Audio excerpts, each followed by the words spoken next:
से करीब 5000 साल पहले समुद्र के बीच बसी थी एक भव्य नगरी, जहां बड़े बड़े 9 लाख से भी ज्यादा महल थे, जिसमें हीरे और सोने के साथ ही 7 और भी कई अमूल्य रत्नों से कारीगरी की गई थी। ये शहर इतनी ज्यादा वेल प्लान थी कि आज के बड़े बड़े शहर इसके सामने फेल हैं। लेकिन फिर एक दिन अचानक यह भव्य शहर देखते ही देखते समुद्र में समा गया। अब समय में आगे आते हैं। ये बात है 1983 की। गुजरात के ओखा तट के पास अरब सागर की लहरें एक अजीब सी बेचैनी के साथ किनारे से टकरा रही थी। भारतीय पुरातत्वविदों की एक टीम गोताखोरी के उपकरणों से लैस समुद्र की सतह पर खड़ी थी। किसी को नहीं पता था कि कुछ ही क्षणों बाद वे एक ऐसा दृश्य देखने वाले हैं जो इतिहास की धारणाओं को हिला देगा। जैसे ही उन्होंने समुद्र की नीली गहराइयों में छलांग लगाई, नीचे उतरते ही रेत, चट्टानों और पत्थरों के बीच उन्हें कुछ अननेचुरल दिखाई दिया, कुछ ऐसा जो किसी समय की गवाही देता था। उनका शरीर थम गया, सांसें रुक गईं और आंखों के सामने जो दृश्य था उसने इस सवाल को जन्म दिया, क्या ये वही नगरी है जिसका जिक्र हजारों साल पुरानी किताबों में हुआ है? क्या सचमुच समुद्र की गहराइयों में एक पूरा शहर दफन है? उनके सामने जो दृश्य था उसे देखकर वे दंग रह गए। बड़ी बड़ी चट्टानें, ऊंची ऊंची दीवारें जिनमें भव्य कारीगरी की गई थी, मानो पानी के अंदर पूरा शहर बसा हो। ये कुछ और नहीं बल्कि ये थी श्री कृष्ण की डूबी हुई नगरी द्वारका। दोस्तों, बहुत पहले से ही महाभारत और रामायण जैसे दिव्य ग्रंथों को मिथ यानी कि किस्से और कहानियों की तरह बताया जाता है, और उन्हीं एक किस्से कहानियों में लिखी थी इस भव्य नगरी द्वारका के बारे में, और इसे भी बहुत समय से काल्पनिक कहानी की तरह ही बताया गया। लेकिन जब 1983 में डॉक्टर SR राव और उनकी टीम ने इस नगरी को खोज निकाला तो इसने उन लोगों को सोचने पर मजबूर कर दिया जो इसे सिर्फ मिथ मानते थे। डॉक्टर SR राव ने डिटेल्ड आर्कियोलॉजिकल सर्वे और रिसर्च के बाद यह कंफर्म किया कि यह वही द्वारका नगरी है जिसका वर्णन महाभारत और हरिवंश पुराण में मिलता है। तो आखिर ऐसा क्या हुआ कि द्वारका जैसी समृद्ध शहर एक ही झटके में पानी के अंदर समा गई, और रिसर्च के दौरान डॉक्टर राव और अन्य आर्कियोलॉजिस्ट को ऐसा क्या मिला जिसने उन्हें चौंका के रख दिया? तो आज की इस डॉक्यूमेंट्री में हम जानेंगे उस द्वारका के निर्माण की कहानी जिसे समुद्र की लहरों को भी पीछे छोड़ देना पड़ा था, उस श्राप की सच्चाई जिसे सुनकर स्वर्ग तक कांप उठे थे, और उस ऐतिहासिक खोज की पूरी प्रक्रिया जिसने सदियों पुरानी पौराणिक कथाओं को जमीन या कहिए समुद्र पर लाकर रख दिया। हम जानेंगे कि कैसे डॉक्टर SR राव और उनकी टीम ने समुद्र की गहराइयों में उतरकर उस नगरी के अवशेष खोज निकाले जिसे लोग सिर्फ कहानी मानते थे। हम यह भी देखेंगे कि कैसे आधुनिक काल में वैज्ञानिकों ने समुद्री तल में हजारों साल पुरानी दीवारें, स्तंभ, लंगर और कलाकृतियां खोजी जिनकी तारीखें महाभारत युद्ध से मेल खाती हैं। तो चलिए इस रोमांचक सफर की शुरुआत करते हैं, जहां पुराण, पुरातत्व और विज्ञान मिलकर उस नगरी की कहानी सुनाएंगे जो हजारों साल पहले स्वर्णिम थी, फिर श्रापित हुई और अंत में लहरों में समा गई। लेकिन उससे पहले अगर आपको वीडियो अच्छी लग रही है तो इसे लाइक करके कमेंट में हरे कृष्णा जरूर लिखें।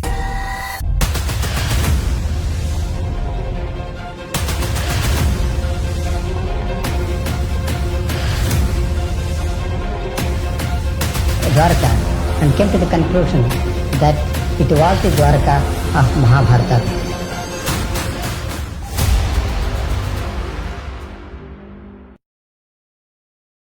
बहुत समय पहले जब मथुरा में कंस का आतंक अपनी चरम पर था, तब श्री कृष्ण ने कंस का वध कर नगरवासियों को उसके अत्याचार से मुक्त किया, जिसके बाद श्री कृष्ण मथुरा में ही बस गए। लेकिन कंस की मृत्यु से क्रोधित होकर कंस के ससुर जरासंध ने मथुरा पर लगभग 17 बार हमले किए। हालांकि इन हमलों में जीत श्री कृष्ण की ही हुई, पर बार बार इन हमलों से परेशान होकर श्री कृष्ण ने मथुरा छोड़कर चले जाना ही उचित समझा, और इस निर्णय ने उन्हें प्रेरित किया एक असाधारण नगरी के निर्माण करने का, जो थी द्वारका। श्री कृष्ण समुद्र तट पर गए और समुद्र देव से प्रार्थना की, हे वरुण देव, मुझे मेरी प्रजा के लिए शांति और सुरक्षा चाहिए। मुझे अपनी गोद से एक टुकड़ा भूमि दो जहां मैं एक नई नगरी बसाऊं। वरुण देव मुस्कुराए और उन्होंने श्री कृष्ण को समुद्र के बीच 12 योजन यानी कि लगभग 153.6 किलोमीटर भूमि दान में दी, जिसके बाद गॉड ऑफ आर्किटेक्ट यानी कि भगवान विश्वकर्मा को इस नगरी के भव्य निर्माण का कार्य सौंपा गया। अंततः उन्होंने इस भव्य नगरी का निर्माण संपन्न किया। महलों की ऊंचाई जैसे आकाश को छू रही थी, दीवारें सोने की थीं, फर्श चांदी के। नगर के चारों ओर विशाल द्वार थे, इसीलिए इस नगरी का नाम पड़ा द्वारका यानी द्वारों का नगर। हवाओं में सुगंधित फूलों की खुशबू थी, गलियों में मोर नाचते थे, और बीचों बीच बना श्री कृष्ण का महल तो ऐसा प्रतीत होता था मानो स्वर्ग पृथ्वी पर उतर आया हो। नगर की सड़कों को इस तरह से बनाया गया था कि वे सीधे बंदरगाह तक पहुंचती थीं। समुद्र से व्यापार के लिए विशेष गोदियां बनाई गईं, जहां जहाज आसानी से आ जा सकें। शहर में जल आपूर्ति के लिए सिंचाई प्रणाली थी, जो उस काल में अत्यंत दुर्लभ मानी जाती थी। स्वच्छ जल के तालाब, हरे भरे बाग और सजे हुए बाजार इस नगरी को न केवल सुंदर बल्कि पूरी तरह आत्मनिर्भर बनाते थे। भागवत पुराण के अनुसार द्वारका में कुल 900 से अधिक भव्य महल थे, जो चंद्रकांत, हीरा, मणि और सोने से बने थे। श्री कृष्ण ने स्वयं उन महलों को अपने प्रियजनों के लिए बनवाया था। बलराम, रुक्मिणी, सत्यभामा, जाम्बवती और अन्य रानियों के लिए अलग अलग राजमहल। ये महल न सिर्फ वास्तुकला का चमत्कार थे, बल्कि अध्यात्म और भक्ति का प्रतीक भी। लेकिन यह अंत नहीं था। अब शुरू होने वाला है वो अध्याय जिसने द्वारका को कालातीत बना दिया। एक ऐसा नगर जिसे स्वयं भगवान ने बसाया, देवताओं ने सजाया और समय ने इतिहास में दर्ज कर दिया। लेकिन जहां निर्माण होता है, वहीं विनाश भी इंतजार करता है। द्वारका की यह स्वर्ण गाथा आगे चलकर एक ऐसे श्राप की छाया में डूबेगी जिसकी कल्पना तक किसी ने न की थी। महाभारत का युद्ध समाप्त हो चुका था। धूल में लथपथ योद्धाओं के शव, बिखरे हुए अस्त्र शस्त्र और खून से लाल धरती, कौरवों का विनाश हो चुका था। अपने पुत्रों की यह दशा देखकर गांधारी काफी क्रोधित हो गई। उनका मानना था कि यदि श्री कृष्ण चाहते तो यह युद्ध होता ही नहीं, परंतु उन्होंने ऐसा नहीं किया, जिससे क्रोधित होकर गांधारी ने श्री कृष्ण को श्राप दिया कि जिस प्रकार मेरे वंश का विनाश हुआ है, ठीक उसी प्रकार तुम्हारे भी वंश का विनाश हो जाएगा। इस श्राप ने यदुवंश के विनाश की नींव रख दी। लेकिन एक और कारण है जिसके चलते द्वारका का विनाश हुआ। दरअसल एक समय की बात है, द्वारका के पास एक स्थल जिसका नाम पिंडारक था, वहां एक दिन प्रमुख ऋषिगण पधारे। इनमें विश्वामित्र, वशिष्ठ, नारद, कण्व, दुर्वासा जैसे महान ऋषि मुनि उपस्थित थे। उन ऋषियों को देख श्री कृष्ण के पुत्र सांब और उसके कुछ मित्रों ने मिलकर शरारत करने की सोची। सांब ने एक गर्भवती स्त्री का रूप धारण कर लिया और उन ऋषियों के पास पहुंचे, इस बात से अनजान कि वे ऋषि कोई साधारण साधु संत नहीं बल्कि त्रिकालदर्शी थे, जिन्हें सब कुछ मालूम था। सांब और उसके मित्र उनके निकट गए और उनकी तपस्या भंग कर ऋषियों से अपने होने वाले बच्चे के बारे में पूछने लगे। अपना इस तरह अपमान होता देख मुनिगण गुस्सा हो गए और उन्होंने सांब को यह श्राप दिया कि तुम एक लोहे के मुशल को जन्म दोगे, जो यदुवंश के विनाश का कारण बनेगी। सांब और उनके साथी भयभीत हो उठे। उन्होंने माफी मांगी, पर अब कुछ नहीं हो सकता था। कुछ दिनों बाद वही हुआ जो भविष्यवाणी की गई थी। जब सांब सुबह उठा तो उसके कपड़ों में एक भारी भरकम मुशल मिला। यह दृश्य देख यदुवंशी चिंतित हो उठे और जब यह बात श्री कृष्ण के नाना राजा उग्रसेन को पता चली तो उन्होंने मुशल के छोटे छोटे टुकड़े कर समुद्र में फेंकने का आदेश दिया। और जैसे ही यह टुकड़े समुद्र में फेंके गए, एक विशाल मछली ने वह टुकड़े खा लिए। कुछ समय बाद जब कुछ मछुआरों ने उस मछली को पकड़ा और जब उसे काटा गया तो उसके पेट से लोहे के टुकड़े निकले। उन मछुआरों ने वह टुकड़े एक जरा नामक शिकारी को बेच दिए। अब वह शिकारी इन टुकड़ों से अपनी तीर बना रहा था और दूसरी ओर द्वारका में स्थिति धीरे धीरे खराब होने लगी थी। गांधारी के श्राप का असर दिखाई देने लगा था। जैसे जैसे समय बीतता गया, यदुवंश के लोगों में अहंकार बढ़ता गया। भोग विलास, मदिरा और दुराचार ने धर्म और मर्यादा का स्थान ले लिया था। नैतिकता समाप्त हो चुकी थी। फिर एक दिन, जिसे आज भी प्रभास त्रिकाल के नाम से जाना जाता है, यदुवंश के वीरों ने समुद्र किनारे एक उत्सव आयोजित किया। शराब, घमंड और गाली गलौच ने मिलकर उस उत्सव को युद्ध भूमि में बदल दिया। वे आपस में ही लड़ने लगे। जिन हथियारों से उन्होंने युद्ध जीते थे, उन्हीं से वे एक दूसरे को मारने लगे।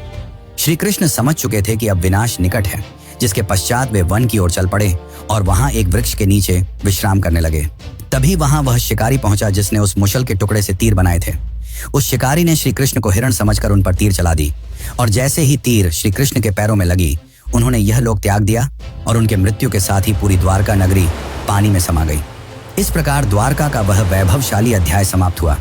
वह नगर जिसे स्वयं भगवान ने बसाया था, जिसने एक युग देखा था, अब रह गया केवल शास्त्रों के पन्नों में और समुद्र की खामोशी में छिपी एक अमर स्मृति के रूप में। लेकिन क्या यह अंत है? क्या हुआ श्री कृष्ण के मृत्यु के पश्चात और क्यों श्री कृष्ण आज भी जिंदा हैं? अर्जुन ने क्या भूमिका निभाई? ये सब जानने से पहले हम ये जान लेते हैं कि आज के समय में कहानी कही जाने वाली द्वारका नगरी को कैसे खोज निकाला गया और क्या सच में यह वही द्वारका नगरी है जो श्री कृष्ण ने बनवाई थी। तो चलिए अब जानते हैं इसका असली इतिहास और रहस्य।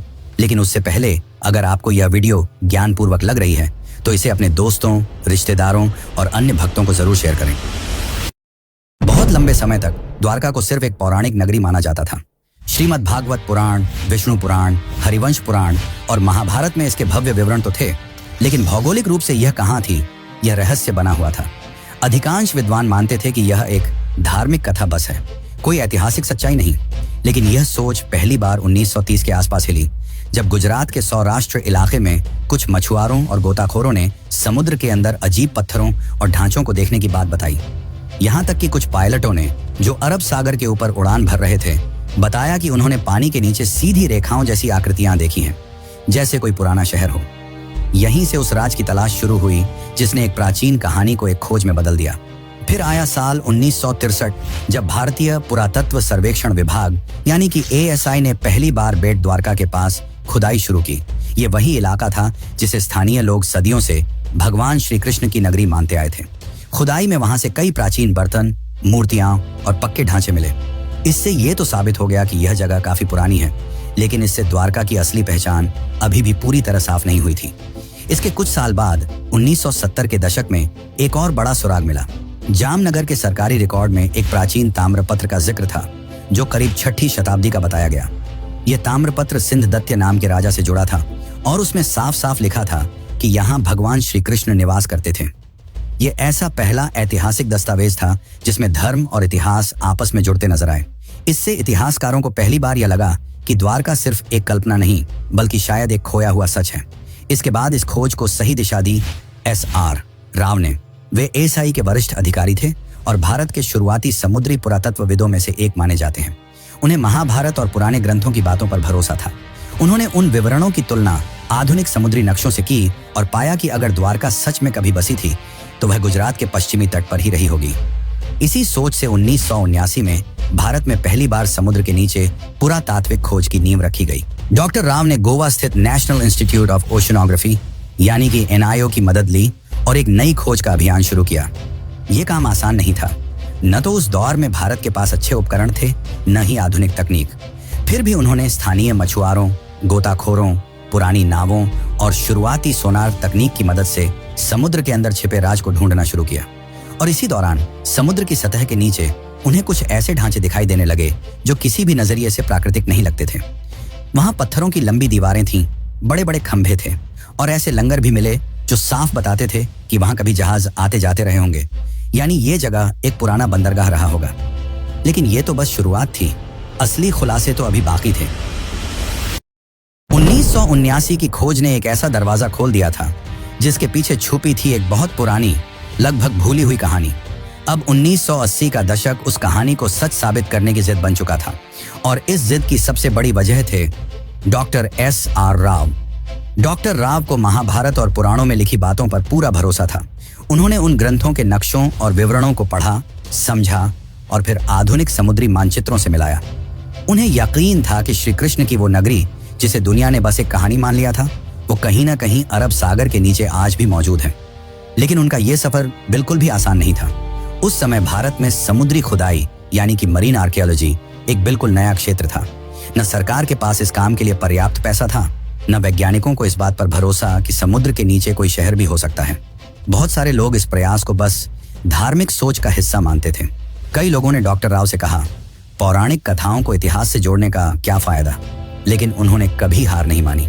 डॉक्टर राव ने ASI और गोवा के नेशनल इंस्टीट्यूट ऑफ ओशनोग्राफी के साथ मिलकर एक समुद्री अभियान शुरू किया। इंडियन नेवी के गोताखोरों की भी मदद ली गई।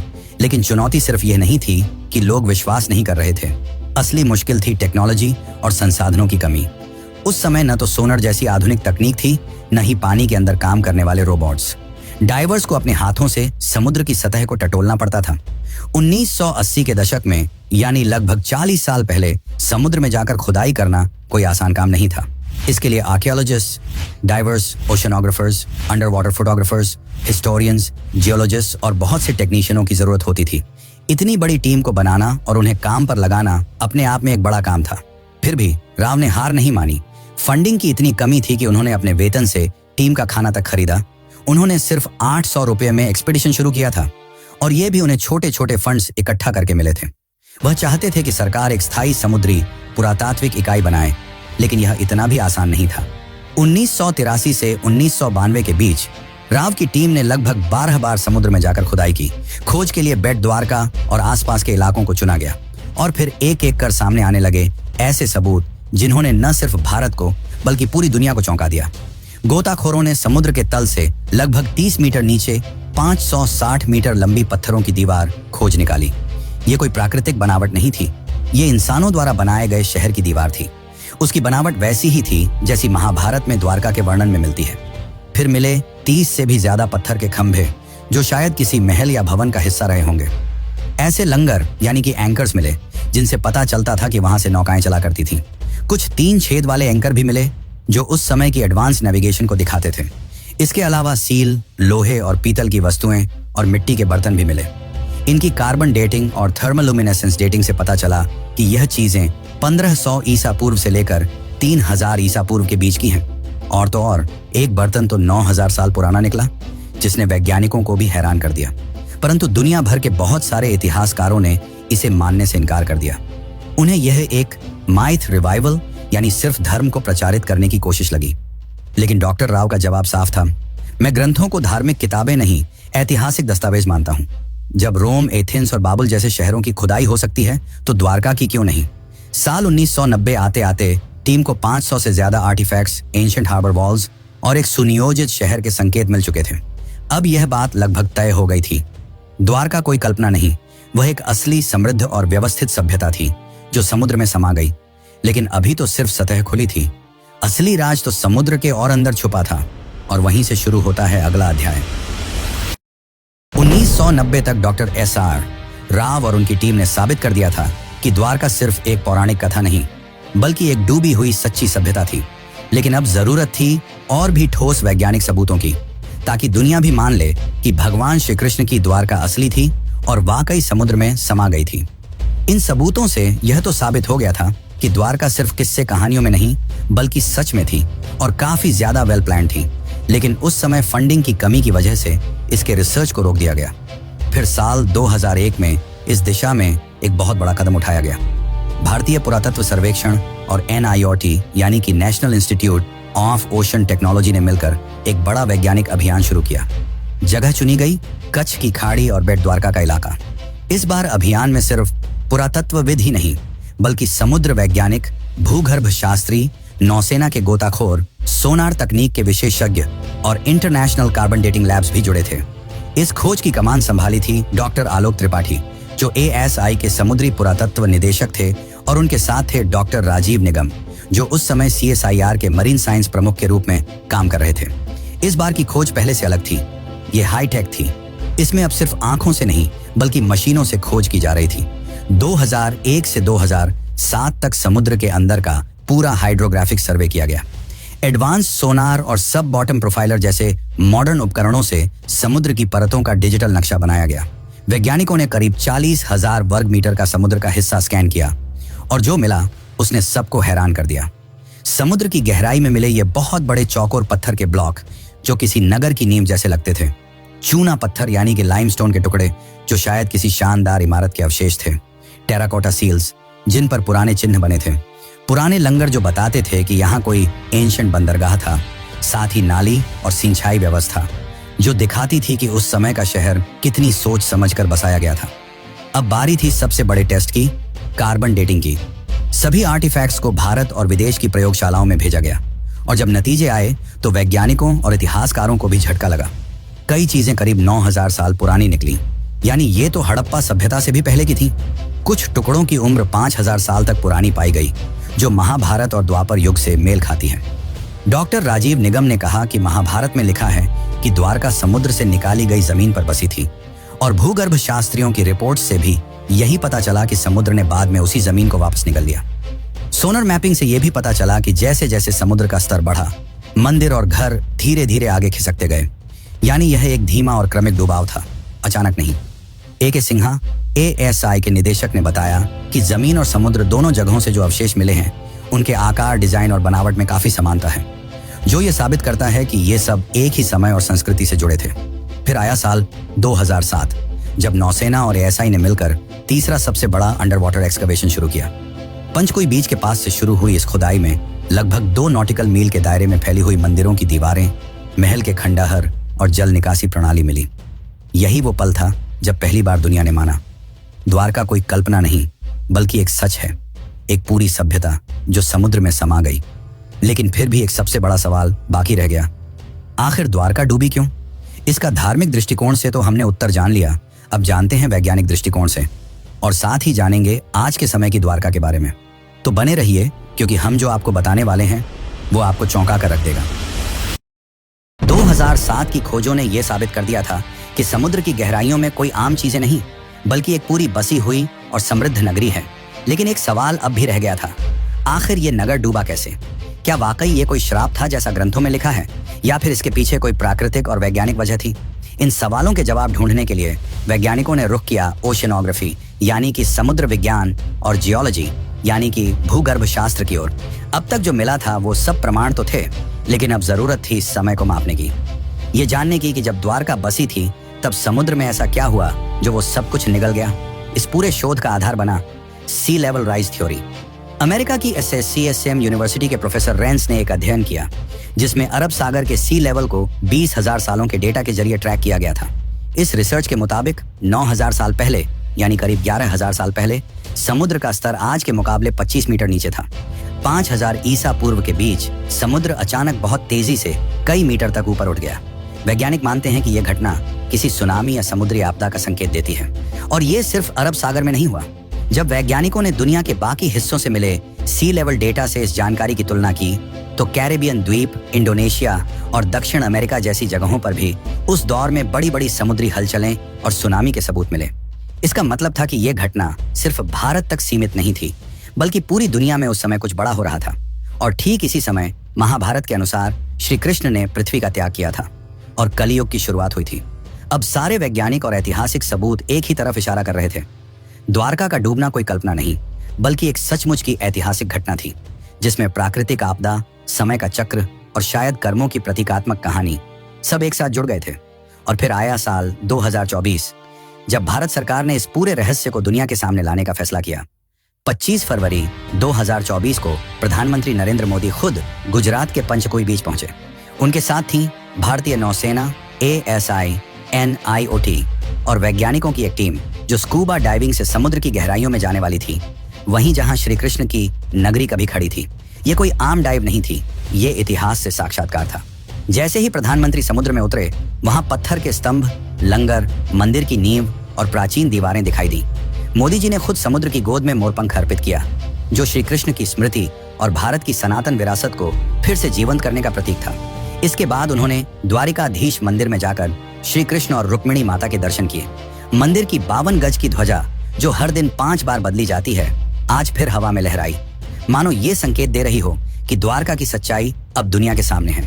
आज की तारीख में द्वारका 2 भागों में बसी है। एक जो है जहां लाखों श्रद्धालु हर साल दर्शन के लिए आते हैं, और दूसरी जो समुद्र के नीचे है, जिसे आज पूरी दुनिया जानती है the lost city of Krishna के नाम से। इस 90 साल की खोज, संघर्ष और वैज्ञानिक यात्रा ने दुनिया को यह दिखा दिया कि श्रद्धा सिर्फ आस्था नहीं, वो इतिहास की नींव भी बन सकती है। द्वारका सिर्फ भारत की कहानी नहीं है, ये पूरी मानव सभ्यता की याददाश्त है, जो ये सिखाती है कि सत्य और संस्कृति को भुलाया नहीं जा सकता, चाहे वो कितनी भी गहराई में क्यों ना छुपा हो। और इसीलिए आज भी द्वारका जिंदा है, कभी मंदिर की घंटियों में, कभी समुद्र की लहरों में, और अब वैज्ञानिक रिपोर्टों में भी। तो चलिए मित्रों, अब चलते हैं अपने आखिरी अध्याय की ओर। शताब्दियां बीत गईं, युग बदले, राजवंश मिटे, सभ्यताएं उगती और गिरती रहीं, लेकिन समुद्र वो आज भी मौन है, शांत, गूढ़ और रहस्यमयी। उसकी लहरों के नीचे दबी द्वारका की नगरी आज भी जैसे किसी इंतजार में है, न जाने किसके लिए। शायद उसके निर्माता श्री कृष्ण के फिर से लौट आने के लिए, या शायद इस धरती के इंसानों के उस बोध के लिए जब वे केवल इतिहास नहीं, अपनी आस्था में छिपे सत्य को भी पहचानना सीखें। द्वारका कोई कल्पना नहीं थी, वो एक यथार्थ था, एक स्वर्णिम यथार्थ जिसे एक श्राप ने लील लिया, एक समय ने छिपा दिया और एक समुद्र ने अपनी गहराइयों में समा लिया। लेकिन वह सत्य आज फिर उभर रहा है, टूटे स्तंभों में, पुरातत्व की रिपोर्टों में, सोनर की लहरों में और एक राष्ट्र की आस्था में। इस पूरी डॉक्यूमेंट्री ने हमें यह सिखाया कि आस्था और विज्ञान 2 विपरीत ध्रुव नहीं हैं, वे एक ही सत्य की 2 राहें हैं। एक राह हमें विश्वास दिलाती है और दूसरी उसे प्रमाणित करती है। द्वारका की कहानी बस एक शहर की कहानी नहीं है, यह उस संस्कृति की कहानी है जो अपने चरम पर भी विनम्र थी और अपने अंत में भी दिव्य। यह उस ईश्वर की नगरी की कहानी है जिसने अपने जीवन से कर्म का सार बताया और अपने अंत से संयम और स्वीकृति का। और जब अगली बार आप समुद्र की लहरों को देखें, जरा ठहरिएगा, शायद किसी अगाध गहराई से आपको कोई बांसुरी की धुन सुनाई दे, शायद वो द्वारकाधीश अब भी आपको पुकार रहे हों, अपने नगर से, अपने सत्य से, क्योंकि कुछ कहानियां खत्म नहीं होती, वे सिर्फ इंतजार करती हैं दोबारा जगाए जाने का। जय द्वारकाधीश।